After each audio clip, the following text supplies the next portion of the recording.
बताइए क्या कैसे देखते हैं इस जीत को? 2024 में इस जीत को मैं ये कहना चाहता हूँ कि ये अभी सिर्फ झांकी है और 2024 बाकी है। 2024 बाकी है। ये 2024 में पूरी फिल्म चलेगी। ये ट्रेलर दिखाया गया है मोदी जी द्वारा। अब ये ट्रेलर देखें और मुंह छुपाकर अपनी मम्मी के गोद में बैठे हैं पप्पू पनौती साहब, क्योंकि पप्पू पनौती इतने बड़े पनौती हैं, जो मोदी जी को पनौती कहते हैं ना, वो खुद अपनी पार्टी के लिए पनौती हैं। जब से पप्पू जी पैदा होने के बाद जवान हुए ना, कांग्रेस खत्म होती चली गई। राजीव गांधी थे, इंदिरा गांधी थे, तब कांग्रेस पार्टी चला करते थे। क्योंकि जब से ये पप्पू पैदा हुआ तब से तो कांग्रेस खत्म हो गई। बताओ, आज कांग्रेस का तो कोई नाम लेने वाला नहीं है। और इतने हद तक गुजर चुके हैं कि अपने बाजू ढूंढ रहे हैं इंडिया के नाम पर। तू भी आ, तू भी आ, तू भी आ। सारे गीदड़ इकट्ठे कर लिए एक शेर को परास्त करने के लिए। लेकिन मोदी एक शेर है, वो शेर को कोई परास्त नहीं कर सकता। मोदी जी से शेर, बब्बर शेर।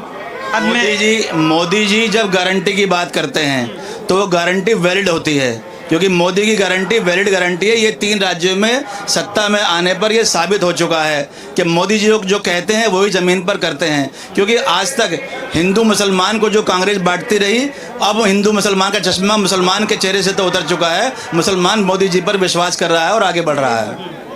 मतलब 2024 में आप कह रहे हैं कि उनकी योजना, और 2024 में मतलब काम के नाम पर वोट मिलेगा? काम के नाम पर अब भी वोट मिल रहा है और आगे भी वोट मिलेगा, क्योंकि जितनी भी योजनाएं मोदी जी निकालते हैं, सुकन्या योजना, सिलेंडर योजना, 2.5 लाख की छत की योजना और शौचालय की योजना, क्या गाँवों में शौचालय बने तो क्या किसी मुसलमान को शौचालय के पैसे नहीं मिले? उसके घर में शौचालय नहीं बना है? अगर सिलेंडर मिलता है, चूल्हा मिलता है, तो क्या मुसलमान को नहीं मिलता है? अगर सुकन्या योजना मिलती है तो क्या मुसलमान को नहीं मिलती है? कितनी योजनाएं मैं आपको बता दूं कि लाखों योजना है जिसमें हिंदू मुसलमान के भेदभाव के बिना वो योजनाएं चलती हैं। और जब मुसलमान को ये विश्वास हो रहा है कि इतनी योजनाएं पहले कभी नहीं आई जिसमें मुसलमान का भला होता हो, आज मुसलमान अपने भले को देखते हुए, अपने भविष्य को देखते हुए, अपने बच्चों को देखते हुए, अपने बच्चों की शिक्षा को देखते हुए, अपने बच्चों के रोजगार को देखते हुए मोदी जी को अपना रहे हैं, भारतीय जनता पार्टी को अपना रहे हैं। मोदी जी ने जो गारंटी दी है तभी तो सत्ता में आ रहे हैं, तभी तो जनता में विश्वास जगा। जनता ने वोट दिया है, मोदी जी की गारंटी को अपनाया है और उन्हें अपना भविष्य तय किया है कि मोदी जी की गारंटी हमेशा के लिए वैलिड रहेगी, तो हमें मोदी जी के साथ जाना चाहिए। महिलाओं ने बढ़ चढ़ कर वोट दिया है, क्योंकि महिलाओं में, खासकर मुसलमानों में, जब 3 तलाक का मुद्दा आया तो महिलाओं को, मुस्लिम महिलाओं को जो मोदी जी ने सुरक्षा दी, वो एक गारंटी है उसके आत्मविश्वास की। मैं सिर्फ आपको एक शेर के माध्यम से एक जागरूक करा देता हूँ कि ना हिंदू खतरे में है ना मुसलमान खतरे में है। मोदी जी ने जिन लोगों की सियासती दुकानें बंद की है ना, उनके खानदान खतरे में है। जी देखिए, 9 सालों में मोदी जी ने इतना काम किया है कि उन्होंने एक भी छुट्टी नहीं ली, खांसी नहीं हुई, बुखार नहीं हुआ। और लोगों ने एक चीज और कही कि मोदी जी अमेरिका जा रहे हैं, मोदी जी जापान जा रहे हैं। मोदी जी वहाँ घूमने के लिए नहीं गए थे, मोदी जी यहाँ निवेश के लिए गए थे। मोदी जी जो है हिंदुस्तान को, भारत को आगे पहुंचाने के लिए गए थे, वो घूमने नहीं गए थे। उन्हें बिरयानी कौरमे नहीं खाने थे, उन्हें सिर्फ हिंदुस्तान को नंबर 1 पे पहुंचाना है। और आज विश्व के अंदर 5वें नंबर पे इस टाइम हमारा भारत है। आप क्या देंगे, जीत को कैसे देखते हैं? देखिए, आज बहुत ही खुशी का माहौल है।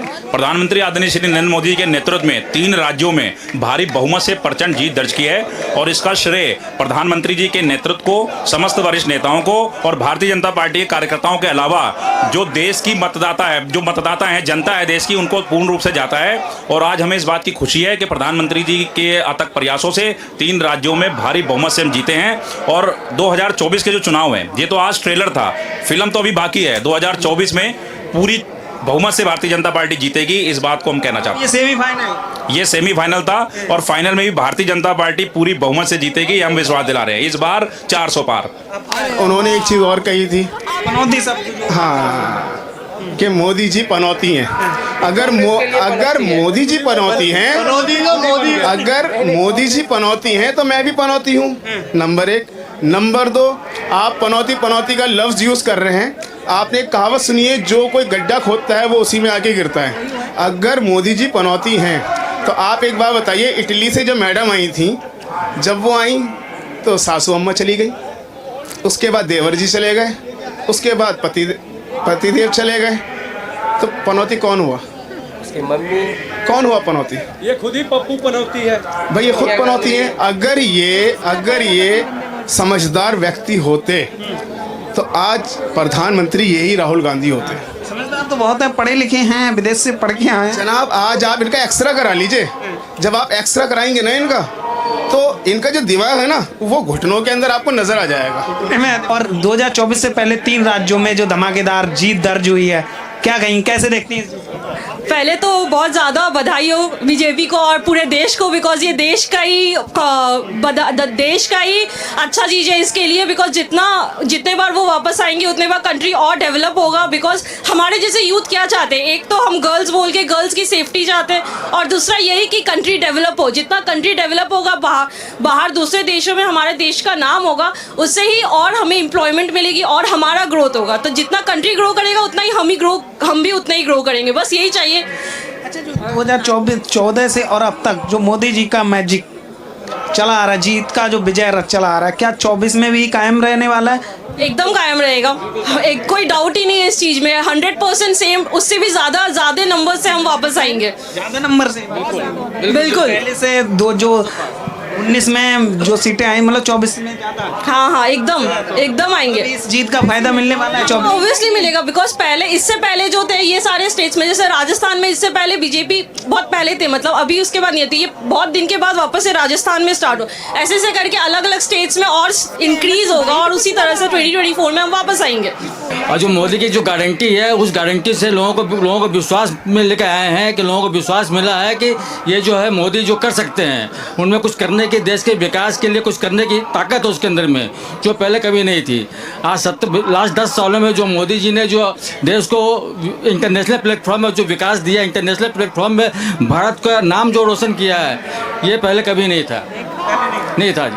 जो लास्ट विगत 10 सालों में मोदी जी ने इंटरनेशनल प्लेटफॉर्म पर जो भारत का नाम उठाया है, दिखाया है, वो पहले कभी नहीं था।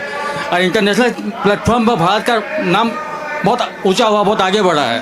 ये बहुत बड़ी खासियत है मोदी जी की। राज्यों में धमाकेदार जीत दर्ज की है, क्या कहेंगे, क्या वजह रही, क्या कुछ ऐसा दिखा आपने कि इतनी बड़ी जीत?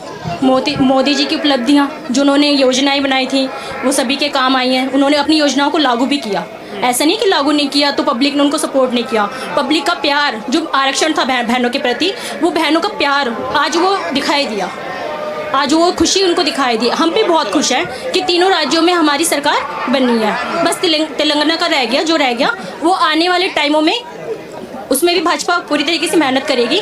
कुछ टाइम बाद, कुछ सालों बाद उसमें भी हम प्रचंड रूप से तैयार हो जाएंगे। अच्छा, जो जीत दर्ज की है 3 राज्यों में, इसका कुछ फायदा मिलने वाला है? 24 में मिलेगा इसका कुछ? बिल्कुल मिलेगा। 24 में तो पूरी तैयारी है जी, पूरी तैयारी है। राहुल जी का एक वो ट्रेंड चल रहा था पनौती को लेकर, क्या कहेंगे? उसमें क्या ही करूँगी, वो आप खुद ही सोचिए। जो खुद अपनी पार्टी के लिए पनौती है, वो मोदी जी को कैसे कह सकते हैं पनौती? आप खुद ही सोचिए ना, जो अपनी पार्टी को पनौती डुबो रहे हैं, डुबो दिया ही है एक तरीके से। वो मोदी जी को बोल रहे हैं, बोलने में तो बहुत कुछ बोल सकते हैं, लेकिन आप मोदी जी की तरह काम करके दिखाइए ना, बन के दिखाइए। जो 60-70 साल आप लोगों ने राज किया है, उस राज में आपने क्या किया? जो काम आपने उन सालों में नहीं करके दिखाया, वो काम अब मोदी जी ने कुछ समय में करके दिखाया। आप बताइए, क्या कहेंगे, जीत दर्ज हुई है 3 राज्यों में? मोदी जी के नाम पर आप समझिए, मोदी जी ने जो काम कर दिया ना, कोई उसे डिनाई नहीं कर सकता। मोदी जी सब धर्मों को, सब जातियों को साथ लेकर चलते हैं, और देश को जिसे कहते हैं ना, इतना आगे बढ़ाया है। सबको दिख रहा है पिछले 9 साल में क्या काम हुआ है, और यही है कि हमें जनमत मिला। 24 की हम बात करें, 2024 की, अब 24 का इलेक्शन नज़दीक है, तो मुद्दा क्या रहने वाला है? कुछ लोग कह रहे हैं कि राम मंदिर का मुद्दा रहने वाला, उस पर वोट देंगे, या फिर विकास के नाम पर वोट दिया जाएगा? हाँ, मिक्स मुद्दा। विकास के नाम पे भी वोट दिया जाएगा, राम मंदिर के नाम पे भी वोट दिया जाएगा। जितने भी मोदी जी ने विकास करे, सबके नाम पर वोट दिया जाएगा। बिल्कुल, विकास के नाम पे। एक विश्वास होता है, जो घर का मुखिया होता है उसमें विश्वास होता है। तो ये तो देश के क्या, विदेश के क्या, वर्ल्ड के विश्वास वाली बात है। अब तो लोग आंख मीच के विश्वास करेंगे कि हमें आगे ले जाने वाला कोई है, सिर्फ मोदी जी हैं, इनके अलावा कोई नहीं है। पूरे विश्व में चुनाव कर लीजिए तो हो सकता है मोदी जी विश्व के सबसे प्रमुख नेता, लोकप्रिय प्रमुख नेता बनेंगे, नंबर 1 पे रहेंगे विश्व पे। वर्ल्ड लीडर है मोदी जी, हो चुके हैं, इसमें कोई देरी नहीं है। हाँ, जो 3 राज्यों में भाजपा ने धमाकेदार जीत दर्ज की है, क्या कहेंगे इसको लेकर? हम तहे दिल से शुक्रगुजार हैं। We are Muslims, I am Saima Sheikh, और मैं प्राउड फील करती हूँ बीजेपी के लिए कि मैं उसका पार्ट हूँ। और आज हम उसी खुशी मनाने के लिए हम सब एकत्र हुए हैं और प्रधानमंत्री को देखने का, लाइव देखने का आज ये दूसरा मौका है मेरा। और मैं उनकी स्ट्रैटेजीज़ और उनकी पॉलिसीज़ पे बिलीव करती हूँ। वो सबको एक साथ लेकर चल रहे हैं और विकास, सबका विकास सबके लिए करते हैं। ये चीज़ जो लोगों के माइंड में बिठा दी गई है, मैं स्पेशली मुस्लिम्स को ये कहना चाहूँगी कि आपके माइंड में जो ये कॉन्सेप्ट बिठा दिया गया है कि बीजेपी जो है वो डिवाइड एंड रूल वाला काम कर रही है, ऐसा कुछ नहीं है। जब तक आप उस फैमिली में नहीं रहेंगे, जब तक आप उसका पार्ट नहीं होंगे, आपको पता नहीं चलेगा। वो हर महिला के लिए देखिए सेफ्टी के लिए काम कर रही है, उसकी एजुकेशन के लिए कर रही है। 3 तलाक पे मोदी जी ने काम करा, हमारी पढ़ाई के लिए, हर चीज के लिए हम लोग आज सुरक्षित हैं। भैया बहुत अच्छा बोला, सब ने, एक बंदे ने बहुत ही अच्छा बोला। ये सारे बीजेपी सपोर्टर्स थे, इमैटेरियल रिलीजन क्या है, और दोनों सब ने बोला बहुत बढ़िया। उन्होंने जो मुस्लिम्स थे उन्होंने बहुत अच्छा बोला। उन्होंने ये बोला कि भैया जो हिंदू मुस्लिम कांग्रेस करके फूट डालती है और बोलती है बीजेपी को कि भैया मुस्लिम के अगेंस्ट है, बताओ जितनी भी योजनाएं की, बात बिल्कुल ठीक है। जिनको ऐसा सोचा उनको इस तरह से अपने आप को क्वेश्चन करना चाहिए कि भैया अगर हिंदू मुस्लिम कर रही होती बीजेपी तो क्या जो योजनाएं हैं, जो भी मिलता है, तो वो ये देख के देती कि भैया अच्छा ये इस रिलीजन का मैं इसको दूंगा, ये इस रिलीजन को मैं नहीं दूंगा। जो भी हो रहा है वो सबको मिल रहा है। अगर आपको कोई जैसे कह रहे हैं कि बाथरूम बन रहे हैं, तो अगर बाथरूम बन रहे हैं तो सबके घर में बन रहे हैं, सबको मिल रही है वो चीजें। सिलेंडर है तो सबको मिल रहा है, राशन है तो सबको मिल रहा है। अगर लेडीज को कुछ दे रहे हैं तो इमैटेरियल कौन से रिलीजन के लेडीज को सब कुछ मिल रहा है। और इस बार तो मोदी जी ने इतना कुछ किया लेडीज के लिए, और खासकर वो बता भी रहे थे कि जो 3 तलाक हटाया, तो भैया इससे बढ़िया क्या होगा। वो कह रहे हैं इससे सारी जो लेडीज है, मुस्लिम लेडीज, वो तो बहुत खुश हैं कि हमारे लिए मोदी जी ने कुछ किया है। बताओ वो कैसे आप बोल सकते हो कि भाई बीजेपी किसी एक पर्टिकुलर रिलीजन के अगेंस्ट है। तो वही वो बता रहे थे कि ये सब चालें हैं कांग्रेस की बेवकूफ बनाने की, डिवाइड करने की अपने देश को, ताकि इनको वोट मिल जाए। तो वही गेम चल रही है। पर लोग जो है धीरे धीरे उनको ये समझ आ रही है कि भैया काम कौन कर रहा है, मेरे बच्चे का फ्यूचर कौन अच्छा करेगा, दोनों में से कौन करेगा। बीजेपी कर रही है, मोदी जी कर रहे हैं, तो मैं तो उन्हीं को वोट दूंगा। तो वही सारा पॉइंट वही था, क्योंकि ये बीजेपी के हैं, समझदार हैं। इन सब लोगों ने फैक्ट्स की बात की कि बीजेपी ने क्या क्या चीजें की है, वो रिलीजन नहीं देखती चीजें। वो आपने एक स्कीम निकाली, हर इंसान को बेनिफिट होता है, रिलीजन का फर्क नहीं पड़ता। ये भी दोबारा कहा कि कांग्रेस ये जो लोगों को डिवाइड करती है। और अब मुसलमान जितने भी लोग हैं उनको भी समझ आ रहा है कि डिवीजन कांग्रेस ने किया था, जो पॉलिसी आती है सबको मिलती है। यही एक की पॉइंट है कि सभी लोग देखेंगे कि जहां पे पूरा देश का फायदा हो रहा है, लोगों का फायदा हो रहा है, आप उसी बंदे को वोट करिए। देखो मोदी जी के ऊपर आप पूरे देश का भरोसा है, क्योंकि मोदी जी जो बोलते हैं वो काम करते हैं, जो योजनाएं आती है और वो उसी के ही कार्यकाल में लागू भी हो जाती है, और टाइम भी नहीं लगता। ये भी एक बात है। और बहुत सारे काम किए जो अनगिनत है। और दूसरी बात, वो खुद इतना काम करते हैं और वो खुद इतने प्रेरणादायक बनते हैं दूसरे के लिए। ऐसा कोई लीडर हमें दिख ही नहीं रहा उसका तो काम। और खास करके कभी हमने सुना कि मोदी जी की तबीयत खराब हुई, वो पार्लियामेंट में नहीं आए, या तो वो ये मीटिंग में नहीं आए, वगैरह वगैरह, हॉस्पिटल जाना पड़ा, ऐसा हमने तो कभी नहीं सुना। तो वही तो है, खुद तो फिट रहते हैं, देश को भी फिट रखते हैं। मोदी जी एकदम स्वस्थ तंदुरुस्त रहे। और ऐसा लीडर होना ही जरूरी। ऐसा देखो इसको, और बहुत कई सारे लोग आपको मिल जाएंगे जो ये काम करते हुए आपको दिखेंगे कि बीजेपी है वो सिर्फ और सिर्फ हिंदू की पार्टी है, ये वो वगैरह फलाना ढिमकाना। तो भाई बीजेपी में बहुत सारे मुसलमान भी, ये हमने देखा ना मैडम थी, और वो सब मतलब जो सब थे वो सब। ये तो है ना, ये एक पॉलिटिकल एजेंडा है कि गुमराह करके रखना। ये बात समझ लो, पॉलिटिशियन जो जानते हैं उतना आप यदि जान जाते तो आपको पता चलेगा। ये पॉलिटिकल एजेंडा होता है कि लोगों को गुमराह रखो, ठीक है। और ये जो बोलते हैं ना, वो कहीं ना कहीं फंसे हुए होते हैं, कोई ना कोई रीजन हो, उसको और कुछ दिखता ही नहीं। उसको ऐसा ब्रेन वॉश उसका किया जाता है कि उसको और कुछ दिखता ही नहीं, ठीक है। और हमारे देश का सौभाग्य है, एक बहुत ही बड़ा लीडर हमें मिला। और वो लीडर ऐसा, मैंने तो बोला ना कि वर्ल्ड वाइड वोटिंग करी जाए और कोई एक लीडर सुना जाए पूरे वर्ल्ड के लिए, तो मोदी जी को वोट पड़े। और अभी आंख बंद करके भी सब मतलब विश्वास कर सकते हैं। ऐसे ही हमारी इकोनॉमी 4 ट्रिलियन के पार नहीं हुई है, ऐसे ही हमारी विदेश मुद्रा भंडार जो है वो नहीं भरा, ऐसे ही हमारा शेयर बाजार जो मार्केट है वो भी 4.1 ट्रिलियन नहीं पहुंचा। उसके लिए सारी मेहनत लगती है, और उसमें खास करके इन्वेस्टमेंट बाहर से जब आती है तब ये सब कुछ होता है। और मोदी जी ऐसे ही सब कंट्री में नहीं जाते, वहां से इन्वेस्टमेंट भी लाते। और ऐसा भी नहीं है कि इसमें सिर्फ मोदी जी ने अकेले, हम सब ने मिलकर किया है। मोदी जी का बोलने का जो है ना सूत्र, सबका साथ सबका